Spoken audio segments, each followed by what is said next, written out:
All right, we are live. Let me turn this around. There we go. There's Corinne. Say hi. Hello. Hello. All right. Welcome, guys, back to the workshop. Just making a few adjustments so we're in the frame. There we go.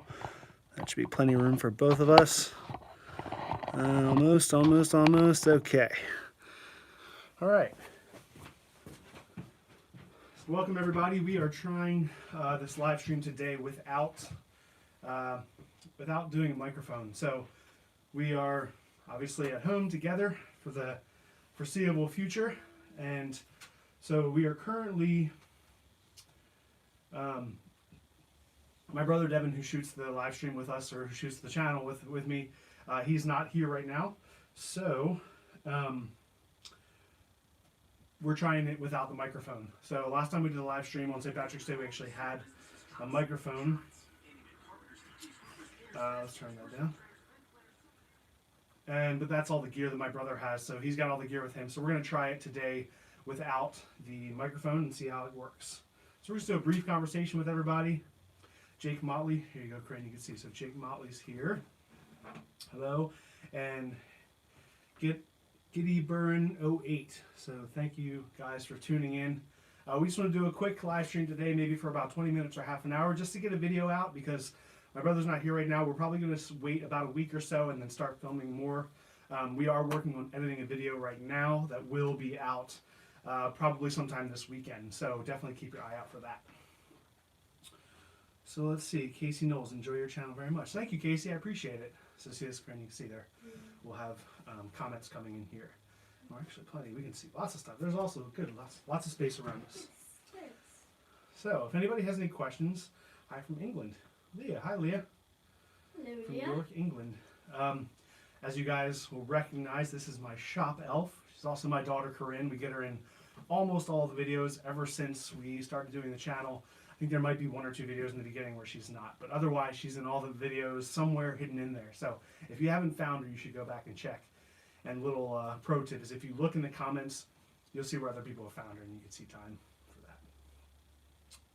Hi from Iceland. Wow. Man, people are coming in from everywhere. And from India. Holy cow, that's awesome. Thank you guys so much for tuning in. This is super cool. Like I said, we're going to do a quick live chat today. There are lots of restrictions on YouTube about having children in channels and things like that. So we don't want to go too far. And also, for questions and things, I know there's a lot of information out there right now, a lot of things happening with COVID-19 in the world, but we're going to try to stay away from the COVID-19 stuff today. But feel free to ask Corinne questions, ask me questions about the shop, about what we're doing, about things we're doing while we're home, which is kind of fun. We made a fun snack today. Yes, we did. You want to tell them about the snack? So, we had bananas and Oreos. We melted some chocolate. That part didn't really work because it solidified. And it kind of melted again, but it didn't really. But then we covered the bananas and Oreos with the chocolate fondue. And so then we put sprinkles, coconut, and roasted almonds on them. We did. So we rolled them in all the different stuff. And then they're in the freezer now. So they are chilling. The bananas will stay in for a while. I think after we're done this live stream, we're going to go up and check out the Oreos. All right. So, hey, Alabama. Hi from France. Louisiana, Victoria. Subscriber from Alabama, very enjoyable channel. Thank you so much. That's Thomas Clayon. What age do you start? Do you plan on start letting your kids use power tools? Well, I'll tell you that Corinne has already used power tools under my supervision. So here behind me, we have the chop saw. She's used the chop saw before. She used, the orbital sander. The bigger machines that are a little bit more dangerous because you can kind of slip and kind of get hurt, like the bandsaw and the drill press, things like that. She actually did help use the drill press, the grinders. I don't think she's used any grinders, but I mean, I kind of got her doing things early on because I think, like with most tools and with most, sharp things and dangerous things, it's the fear of using them that stops you from using them, and then that also, gets you hurt because you're afraid to use it. So if you know how to use it and you're comfortable, then you can use it more, calmly. So I think just kind of getting used to some of the things in the shop was kind of early on. I think it's been a couple years. I know we've worked on projects together. So I started out with just like I'd hold something, I'd let her hit the button or chop, try something out that was less dangerous. But then just kind of getting used to the sound and the speed and the power behind those tools. Thank you, Joey Moore. He says, love your videos. Taught me a lot and always keep me motivated. What do you think? The 3 most important tools to get started with knife making. So I would say a 4-inch angle grinder. Yeah. Because with that you can cut steel. You can do all your shaping with that if you want. Things that I started off with an angle grinder. I started off with, I guess, having a drill because you need to drill through the holes and scales and things like that. If you can get a belt sander, if you can get some type of grinder, I started off with a 4x36, which worked fine, but it was definitely not ideal. And I switched to a 1x30, which was like light years jump ahead from that, which was really awesome. So I'd say if you're getting started, get yourself a 1x30. They're really inexpensive. You can get them for around the $60 to $80 range. So angle grinder, belt sander. And then obviously if you want to do any heat treating, you have to have some type of heat source. So you can make yourself like a little forge, or you can always send your knives out to get heat treated. There are tons of options and sources out in the world that'll do heat treating for you. Hello from Nova Scotia. Whoa. Sounds nasty, like Matthias, and then apparently doesn't like your frozen bananas or Oreos. Hi from Switzerland. Man, this is crazy. West Virginia, you should let her help you make a knife. We've actually talked about that a couple times. And she's helped on a few things, but not really a full knife. But I definitely, as soon as she wants to, she definitely likes helping me make stuff and work in the shop. Like all of us, we have our own, specific hobbies that we like to do. And I love knife making, but it doesn't always translate all the way to like exactly what Corinne wants to do in the shop. So usually it's like, let's build like a wooden toy or something like that, which is a little bit more interesting for her than knife making. Much more interesting. Restoring old rusty knives. Any tips? Too tall. Nice. So for tips for restoring old and rusty knives, I would just say, just be careful with, obviously any of your heat treating, anything you do to heat up that knife. If you're doing a wire wheel or you're grinding, anything like that, if you don't want to have to go back through and heat treat that knife, you want to make sure you keep it cool. Don't breathe the rust in, because that would be very bad. Yes, that's actually a great tip, because old rusty knives have that, there's a buildup of chemicals and stuff on there. So what are you looking for? I'm looking for your mask. My mask, they're up here. They're on the side. So I have my respirators in here, things like that. So that's a great tip. Yes, be careful. Make sure you're wearing a respirator when you're doing any grinding. Wire wheel works really well. You can also get smaller wire wheel attachments for drill presses, and if you want to be really careful, you can get a brass wire wheel, so that'll be less aggressive than a steel wire wheel. So yeah, just take your time, just don't overheat it, and do as little work as you can to get it back to a desirable kind of image of what you want. If your client or you don't mind the patina, then leave the patina. Don't grind it all the way, because it shows age, which I always love that. Sadie's walking above us. She is. All right, let's see. Hammer, anvil, and a forge, I would say, but you do need grinders of some type. Yeah, I mean, I agree, Too Tall, that hammer, anvil, forge, if you're doing obviously if you're forging knives, you want to get a knife making, that's a great way. But just purely just making a knife, you can do lots of, you can do stock removal. Stock removal knives are great knives. They're just as good as a forged knife. It's just a different aesthetic and a different look, a different way of manipulating the steel. So with a stock removal piece of steel, you have a known steel. It's going to be heat treated and then normalized and tempered, and everything's going to be done for you beforehand. So you can get that steel, it's ready to go. It's like a perfect composition. If you're forging, then you're changing the grain structure and you're doing lots of stuff to it. So then you have to go through normalizing cycles to get it back to a steel that's ready to be heat treated. So some things like that. Plans to do more leather work. Yes, Casey Knowles. I did see your comment earlier. Yes, here's one of the sheaths that we just finished. This is going to be on a video. And for my knife. Yeah, so I actually did a video with 3 sheaths, just showing how to make all 3, but also talking about making things in multiples, following steps. So that'll be the next knife video coming up, hopefully this weekend. Turn your mic up. Rick Anderson. Unfortunately, we're not using a mic right now. We're testing it with just the phone. So we're using just the phone mic. So we'll try to talk up a little bit, and we'll see how that goes. We do have a mic that we normally, the last time we did it, we hung over here, but I just don't have it with me right now. My brother's not here, so we're testing out how to do the live stream with just the phone. But I appreciate the feedback. I actually meant to ask that. So we'll try to talk up a little bit. Thanks for getting me hooked on boiled linseed oil. Boiled linseed oil is the best. Yes, it is. I would say use it a lot. I do use it a lot. I have it up here. It's hanging up here behind Corinne on the shelf. I use it for a lot of stuff. It's a great finish. I've seen other YouTubers, like, they'll love it and then they'll switch to something else, and I just feel like they always end up coming back to boiled linseed oil for handles, for tool handles and knife handles. I have a mix of boiled linseed oil and beeswax as well, which is kind of nice, but I don't know. There's just something beautiful and great about boiled linseed oil. I love it. Let's see, we got the tip from you to use synthetic sinew stitching on a knife sheath we made for my daughter for her first Mora knife. Nice. Yeah, I love synthetic sinew is great. It has that quality where you can actually you can melt it at the end, so it's really good to be able to stitch your things up. You know, back stitch a few stitches and then just be able to melt the ends and push them in. It works really well, and it's strong, and it's really cheap for a roll of like 500 yards. It's like $12. So I've had a roll for years and years. It's still lasting me. I probably have more than half left. But there's a question up here about bows. What do you think about cherry wood for a long bow, or laminate with other wood, back or belly?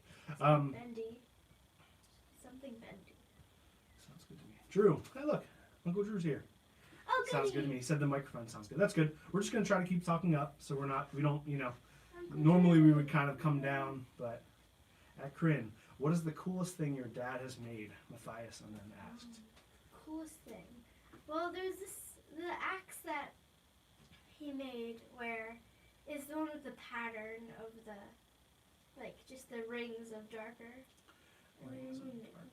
You mean what we made together? Yeah, at the we had hot chocolate there too. Ah, so you're talking about the charred handle. Yes, axe. yes. Let me grab that real quick. Let me show the viewers. I It's didn't right see here. it up there. What about, what's something that I made for you that you can use on your own? Not that I'm trying to. My knife. Your knife, yep. Your Yes, bow. I do like my knife. My bow. So this my is bow's the really nice. this is the axe that she was talking about. We did a video of this last Christmas, so not Christmas to 2019, but Christmas to 2018. We went out, we did a video. We went out in the woods and we had a little fire and had some hot chocolate and some marshmallows, and then we charred this axe handle. So that does look really beautiful. It's a really nice, you know, this transition from the dark to that just beautiful boiled linseed oil finish on the axe. All right, let's see what we got. Worked great. Mulberry bow. I want to go back to that question about cherry. I do think that cherry would work really well for a laminate if you want to use it for most of like the riser and the handle, something like that. You want to find a wood that's flexible, that has compression and tension. That's why I love Osage, because it's perfect for compression and tension. So compression is where the wood, you know, on the belly, it's compressing, it's getting tighter. And then tension is on the back of the bow that's facing away from you. As it bends, it's stretching, so that's the tension. Osage works great for both of those.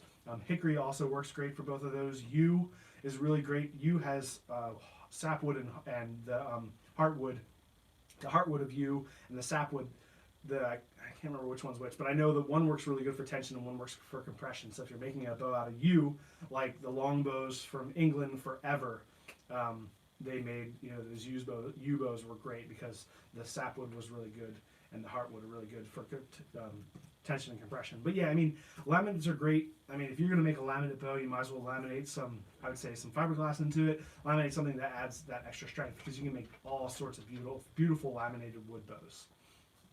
The axe is beautiful. Thank you, Victoria. Appreciate that. She got it from her dad. She can pass it down to her kids. How easy. Thank you very much. If you were to use a saw blade for a knife, 6 inches and under, is there a thickness that you would prefer? Well, for saw blades are going to be thin in general, pretty much no matter what. So the thickest saw blade you can find would be the best. I made several saw blade knives on the channel. Most of them are made with they're wrecking blades from roofers, use them to cut up asphalt tiles. and they're like just a hair under an eighth of an inch. Which, I mean, if you can find a blade that's an eighth of an inch, that's great. Most of them are going to be closer to 16th of an inch or somewhere between that. But you know, use what you can. A small blade is going to be fine. I mean, you know, if it's small and you want to go thin, it's still going to be pretty rigid. So if you're going for a pretty small blade, you can use a thinner circular saw blade.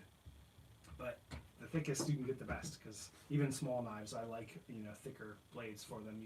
You can change the grind. So if you have a really thin material for your blade, you can use maybe a Scandi grind, which is only going to do your bevels partially up. And then if you have a really thick material, you just bring those bevels up higher. It'll give you that, you know, the best geometry on the edge of your knife. Lucas Gifford. Hi Lucas. Elliot White, can you grow your beard larger?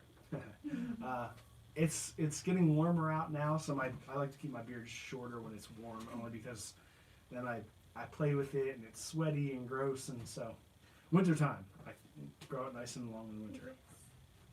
You grow it so long in the winter, it's like down to here. It is. When I cut it, Corinne, what do you call me when I cut it? Round face. She calls me roundy or round face, Yeah. because then it takes my face and it makes it a lot rounder because I lose my nice long chin. All right, let's see. Curious about, does a person get started in leatherwork? How does a person get started in leatherwork? So, You learn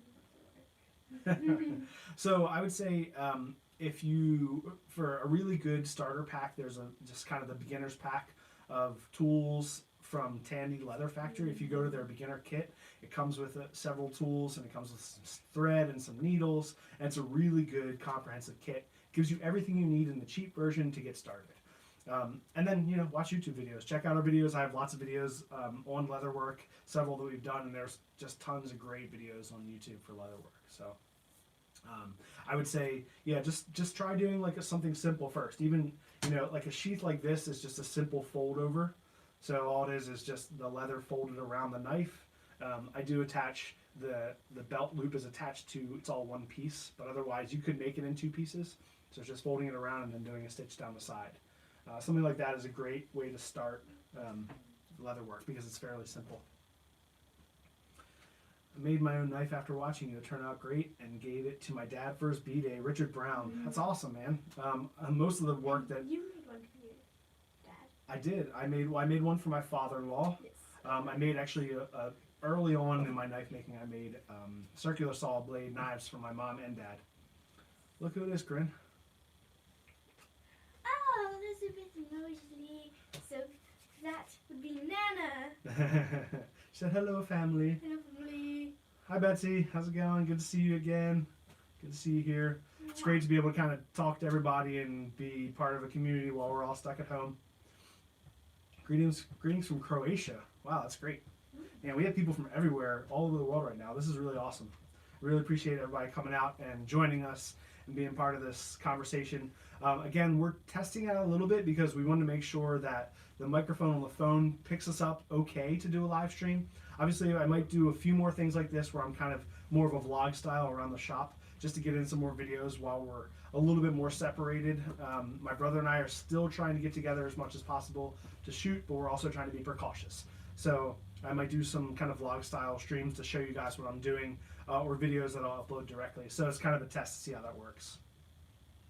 I've been to Tandy Leather in Louisville, Kentucky. Love the smell of that place. It's just 30 minutes down the road. I have a Tandy about 30 minutes away as well. And yeah, just that leather smells so nice. You can't beat it. Best regards from Turkey. You're welcome. Greetings from Croatia. Eric Hargis. Just wanted to say hi. Thanks for the great videos. I really enjoyed watching. Just found some old saw blades and I'm going to take on a knife project. I also found an old fireman's axe head. That's awesome. I've only found one. Actually, I found two fireman's axe heads. One that I made, I restored. Nope. I restored one. I do have one over there. Actually, you see it sitting down below. Yes, I do. Want to grab that and bring it over? Okay. So I found one. I restored it and gave it to my oldest brother for a Christmas present a couple years ago. And then I found this one a little more recently. This is kind of a small fireman's axe, which is just kind of cool. And I reground the end of it. This was the tip, the point on the end was chipped off, so I reground that and Yeah, I feel like it should be bigger. Like re-oil the handle. But yeah, it's funny. It has a little 3P on it. Other than that, I don't know what else is on it. If anybody knows what 3P is, maybe leave us a comment down below and tell us what type of brand that is. But it's a great little fireman's axe. This is the handle that it came on, and it has 2 rivets running through it. I actually haven't taken it off of the handle since I got it. It's on pretty tight, so I just resanded, refinished it, took the rust off, ground the point, and put it in my collection. it looks like it has an eye, and then that's like the hair in the back, and that's like the All right, area. like a pterodactyl. Yeah, it does look like a pterodactyl. Going to try a rehandle. Yeah, that's awesome. So I think definitely rehandling axes is just one of those skills that it's just super satisfying. You know, you get the head, it looks beautiful, you sharpen it up, you rehandle it, and then you go out and use it. I mean, all of my axes that I've redone, all of my collection is all, I use them all. I love them all. I mean, I also don't have anything in my collection that's super expensive or super rare, but if I did, I'm sure I'd probably put that aside or maybe resell it and buy more cheaper axe heads. But hello from Texas, near Vat, 1975, Elliot White. What would your ideal Shrek 5 be? Origin story. So Shrek. An origin story for Shrek. What do you think? So I was saying for Shrek 5, what would the origin story be? You mean like the Shrek? Yeah, like where did Shrek come from? Didn't we already have kind of an origin story for Shrek? Maybe not. Like Shrek 5. I don't know. I don't think we've seen Shrek. We've seen like Shrek 1 yeah, and 2. I think but it might be like, I don't know, like how he was born, all that stuff. Like if he got mistreated. Oh, mommy! Hi, honey. Hello, mommy. Hi, Nicole. Say it again. You were saying if he got mistreated or something? Or? Yeah, if he like that's why maybe he's got saying. mistreated and like got into this like his parents threw him away and he like found an area and made He's in it the his swamp home. all by himself. And Yeah, angry and jaded at the world for being mistreated and thrown away. but then he gets happy because he gets friends. Yes. Donkey. Hello, donkey. All right, let's see. Volume isn't bad. A little low, but it's a good. Okay, thank you, Casey. I appreciate it. Appreciate the feedback. Going to try the rehandle. Thanks from Georgia. Good to see you, Tony P. Hi from France. Someone to say you do a great show. Thank you, Rhino54. I appreciate it. It's amazing how many people we have around the world. Now, obviously, the majority of our viewers are from the United States. I think it's probably somewhere in the 80s or so, 80% of what we do. But it's really cool. I can look and see where my viewers are from. And I have something like 2 or 3% of my viewership is a very small percentage, but I mean from all over the world. I mean, we have 50, 60, 70 different countries of people who are watching, which is just super, super awesome. I appreciate everybody who's watching from all over the world. It's super cool. Oh, there's Pop. Oh, Pop! Hooray! Hi, Dad. That's Corinne's grandfather. My father's here. My wife is here. My mother-in-law's here. We have all sorts of family joining in. I think everybody's excited to see Corinne. They see enough of me, but they're excited to see Corinne. Yes, I'm so special. All right, and we have the Art of Craftsmanship checking in. Actually, that should be my brother Devin on the other end where he is. He's putting some comments. So, you ever use any other metal than saw blades? I do. I actually have. I made knives out of 01, 1095. So I actually I started making knives out of files. So, or my very first thing was knives out of saw blades. Then I moved into making knives out of I like your like old files. This is a knife made out of a Nicholson file. Let's see if we can see that if I get a little closer. So this is Nicholson, which is most likely 1095. I've heat treated it and treated it like 1095. So 1095, 1084, 01. Other than that, I haven't done a ton of other steels, other than kind of mystery steels, making things out of spring steel and stuff. I'd like to do, some stuff out of 80 CRV2, which is just a higher, I think it's like a 1084, kind of heat treats the same way, but has a higher, I think, vanadium content, so it makes it a little bit more rust resistant. How is he? We are feeling okay. We're doing really well. Thank you, appreciate it. Make any out of lawnmower blades. I thought about making out of lawnmower blades, but they're even less predictable. Yeah, I mean, I think at least with an old file, that's been made in a way that's supposed to be really hard. Old ones majority are going to be a 10 series, but I don't know. I thought about lawnmower blades, but I haven't yet. Maybe one day. 3P equals 3.5 pounds with other makers. Oh, 3P is 3.5. Well, I could check that. Let's see. We'll actually do it right now. Oh. I have my scale here. So, it's obviously there's grind and stuff, and I've ground down and I ground off the tip, so we could be losing some, but I'm going to set this to 0. And this also has the wooden handle on it too. It's going to add some, but let's see what it says. So this is actually coming in at 2 pounds and 13 ounces. So I think just with what's been ground off, I'm assuming this was probably a little longer, maybe another, 3/4 of an inch to an inch longer, and then more of the point. So could have lost some over time, but like I said, this with the handle, yeah, it's coming in a little bit less than 3 pounds. It's a fun little fireman's axe. All right, let's see. Is any file work for knives? I have done file work on the back of my knives, and I actually really enjoy doing that. I haven't done any recently, but I love file work. I think it looks really cool. For a while, I was doing a specific pattern on the top of all my knives, just as kind of a maker's mark. But The hourglass. yeah, the 4 hourglasses. Yeah, I had a pattern that was kind of 4 lines and then 4 scoops on either side, so it made 4 hourglasses, which was just kind of cool. It sounds cool. I forget what it looks like, but it sounds cool. Let's see. You stocked up on food, but forgot to buy more leather to work on. The wife's leather jacket might go missing. Oh no! That's another good thing. And if you go to like a vintage store or Salvation Army or something, you can buy some cheap thin leather to do leather work too. I use this is the majority of what I use for sheaths is 7 to 8 ounce leather. I do have a piece of 9-10 ounce leather, but that's just really thick. But you can use thinner leather just to get into leather work and start making other things like wallets and belts and purses, all sorts of fun things out of leather. It's really cool. Didn't you What make is something this? for Mommy out of leather? I feel like you made something. I feel like I made something. I've made different. Most of my leather work has been around knives and things, but I'm not sure. Let's see, jackhammer bits. I don't know. I know all that stuff is tool steel. So if you can find something and you can kind of figure out what it is, my suggestion is if you're ever going to use a piece of mystery steel, cut a piece off, put it in the forge or put it in your oven, whatever you have, and try to quench it and see if it hardens. If it hardens, you're golden. If it doesn't, maybe try it in water, try it in oil, try a few different ways, heat it up a little bit more, quench it faster or let it sit in the heat a little longer. Test it out if you can, and then if you're happy with the way it turns out, great, go ahead and make a knife out of it. If you can't get it to harden well or you're not exactly happy with the way it worked, then move on to something else. Hey, look, nice. It's our buddy Sean from Crafting a Life I Want. Miss you too, buddy. We're staying in touch, so we're not too far. We'll see. Hopefully this all kind of blows over the next couple weeks and things.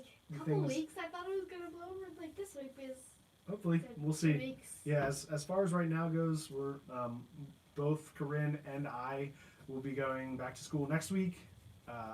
We haven't heard anything yet, but I would be surprised if that happens. We'll see.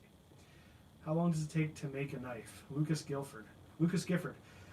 Well, I would say the majority of knife making, the time. So if you're just talking about physical time working on the knife in the shop, 4 or 5 hours or so. If I'm down here by myself, if I'm filming, I always say multiply everything by 4 at least because we do everything multiple times. There's lots of time we set up. So if we're filming, then it's going to take at least 4 times as long. If I'm just down here by myself, then I can kind of bust through a knife. Now, obviously, you have to do heat treating and normalizing and tempering in the oven. All those things take longer. I don't have a heat treating oven, so I do all my heat treating in the forge, which is a little bit less predictable, but that's what I have and that's what I enjoy doing. I do like trying to get better at that type of heat treating. So all those things take time. If I'm purely taking something like a file, grinding it down to shape, putting the bevels on it, and getting it ready to do my heat treating, that might take me an hour. Then heat treating and normalizing, that might take another hour and a half or so. Then tempering, usually I'll get in the oven for 2 cycles at 400 degrees for 2 hours. So that's 4 hours plus some downtime in between. And then back in the shop to set up all the stuff when I'm doing bolsters. I have to grind all them and cut slots out. Something like this has, there's a hole through the brass that has to be fit perfectly, and so I'm using little teeny files to get that to fit. So all these things take time, but then, you know, once you get everything glued up, then you got to let the glue dry completely, so that is like an overnight process, and come back down, and then you're grinding and shaping the handle and doing your final buffing of the blade and final sharpening. You know, a couple days for a knife, but that's all those processes built together. We are in the 3rd week of lockdown with no end in sight. Well, I'm sorry about that. You know, hopefully you have some type of hobby or something you can do. Yeah, something entertaining. You know, Corinne, we still have schoolwork for her, so I've been helping her a lot with that. I'm a teacher, so I'm still kind of reaching out to my students, so we try to get a bunch of that in. And then we also spend some time outside when we can and do other things. So I'm hoping to do some more stuff in the shop like this. I might do a few things with her in the shop and try to, you know, get some of that on video too. Yeah, we should. You said we should do the other thing, like making a craft for your kids. Yes. So we might do something like something for everybody to look at, doing like a craft with your kids, something you can do in the shop that doesn't take a ton of power tools. That's kind of the common stuff that you can find in the shop. So saws and some wood scraps and hammers and nails and screws and maybe little bits of leather, something like that. Maybe we'll do some type of wooden toy thing or something like that. Wooden toys. I don't know. We'll come up. I like toys. Yeah, we'll come up with we'll do some drawings like we normally do. So we'll do some drawings, come up with some stuff, and then see if we can make it in the shop. Where should we make? Gotta go back to work. All right, love you too, Dad. Thanks for stopping in. Let's see, Victoria. Ever thought about making a leather jacket for Corinne? That'd be No, nice. because leather's really expensive, and it's gonna cost me a lot more in time and money to make a leather jacket than it would be to buy a leather jacket. Now that sounds like the worst excuse for a maker, but sometimes it really is just a matter of how much you enjoy it. I like leatherworking, but it's not my favorite thing. Makes sense. Now, how you can captivate an audience. Teacher. Oh, thank you. Yes, I am a teacher, so every day I'm working with students and trying to keep them entertained. It's a lot harder to keep them entertained than it is to keep you guys entertained. Have you remember me? It's Jack from BDS application. Oh, Jack, Twin Travels. Yes, I have leather tools if you need. Oh, do you offer custom work? So Jack, Twin Travels. That's Jack. That is one of our Baltimore design schools where I work. He was a potential applicant for next year. So good to have you here, Jack. Do you offer custom work?